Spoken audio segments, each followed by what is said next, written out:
Les marchés avec CMC Markets, trading de CFD sur action, Forex et indices.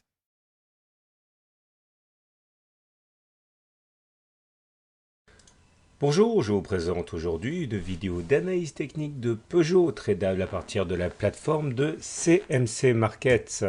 On va commencer par une vue hebdomadaire de la valeur puisque c'est assez intéressant ce qui est en train de se produire.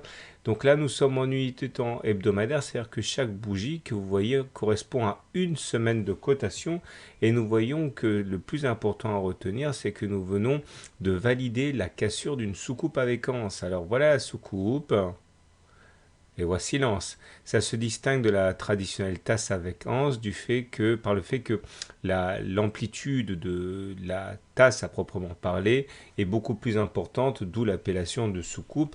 Et voici donc l'anse.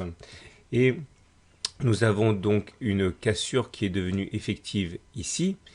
Et le signal positif qui est envoyé sera toujours d'actualité tant que nous serons maintenus au-dessus de cette ligne d'eau de la soucoupe avec anse. Il faudrait une clôture significativement en dessous de cette ligne d'eau pour que le signal très positif soit invalidé.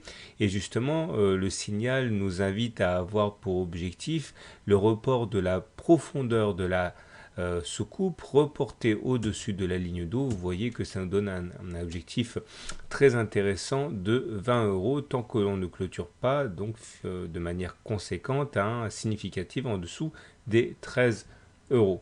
Alors en unité de temps journalière, on voit que l'analyse technique a bien fonctionné sur Peugeot qui s'est révélée assez réceptive aux signaux de l'analyse technique.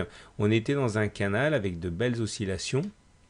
Et la théorie dit que lorsque l'on casse un canal, il s'agit de prendre la hauteur de ce canal, de le reporter au-dessus du point de cassure, ce qui nous donne donc un nouvel objectif en reportant le canal de manière parallèle au-dessus du segment orange qu'on a reporté. Vous voyez que l'objectif a été touché par deux fois, c'est-à-dire ici et là, et c'est ça actuellement qui fait rempart. Alors, ce à quoi on peut s'attendre maintenant en unité de temps journalière, c'est un objectif, aller chercher donc cette oblique bleue vers les 15 € à peu près, mais il faudra entre-temps s'affranchir de cette résistance oblique qui s'est révélée intraitable jusqu'à présent, c'est-à-dire les 14,5 €.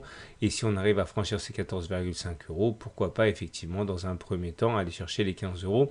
Il faudra néanmoins se méfier d'une triple divergence baissière sur le MACD, sur le stochastique et sur le momentum, puisque sur ces trois indicateurs, comme vous pouvez le voir, on n'a pas fait de plus haut, alors que sur Peugeot, même si ça se joue sur l'épaisseur du trait, il y a bien eu un plus haut ici par rapport à là.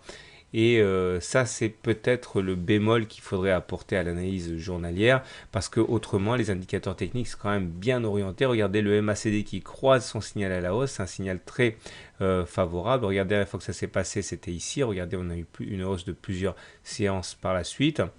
Et le stochastique est rentré dans sa zone de surachat, donc c'est très bien. Regardez, la dernière fois qu'on est rentré en zone de surachat, c'était ici, effectivement, la hausse a été au rendez-vous, et le momentum est positif, ce qui est bien. La dernière fois que le momentum a basculé positif, c'était ici, et regardez la hausse qui s'en est suivie. Voilà, donc ça reste quand même très bien orienté, Peugeot. Il faudrait juste s'affranchir de ça, les 14,5 € pour libérer le potentiel haussier.